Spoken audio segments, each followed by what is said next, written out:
Sur l'invitation du Collège de l'Europe de Ardres, Madame Eda Greenspan, rescapée du camp de concentration de Auschwitz, est venue raconter sa déportation à 400 élèves du Calaisis. Le théâtre de Calais a été mis à disposition pour accueillir collégiens, lycéens et parents d'élèves. Un témoignage unique qui participe au devoir de mémoire et dynamise l'éducation à la citoyenneté. Un message d'autant plus fort que l'auditoire a une moyenne d'âge identique à celle de Madame Greenspan à l'époque des faits, soit 14 ans. Ce qui fait que la première arrestation et déportation que j'apprends, c'est celle de ma mère. J'ai à ce moment-là 12 ans et demi.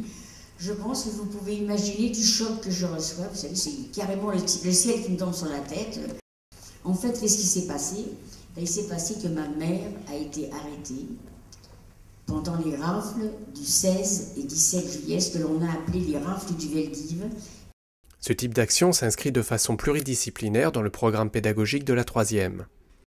Et donc nous allons accueillir des élèves du district de Calais dans le cadre magnifique du théâtre pour écouter Madame Greenspan et tout cela autour en fait, du programme d'histoire, du programme de lettres dans le cadre de son écrit « J'ai pas pleuré » et du programme de sciences de la vie et de la terre pour en fait travailler sur le génotype humain et les problèmes de race.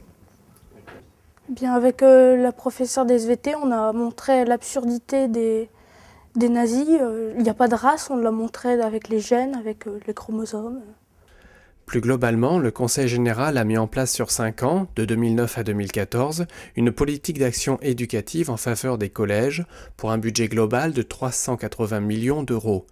Elle encourage un partenariat technique et financier entre le département et les collèges. Donc, le Conseil général du Pas-de-Calais nous permet, dans le cadre du guide des actions éducatives, de déposer des projets éducatifs qui sont étudiés par une commission et en fonction du caractère pédagogique du projet, le Conseil suit les établissements en finançant tout ou partie des projets.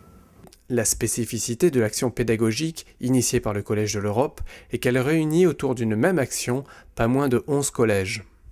À l'heure où on parle de territorialisation, ce qui est intéressant de voir, c'est que ce projet-là va fédérer entre eux plusieurs collèges du Calaisis, d'un même territoire. Pouvoir justement monter des actions spécifiques au territoire qui ont un intérêt propre à la population du territoire. Alors ça vaut pour le Calaisis, mais ça vaut sur l'ensemble des territoires du département.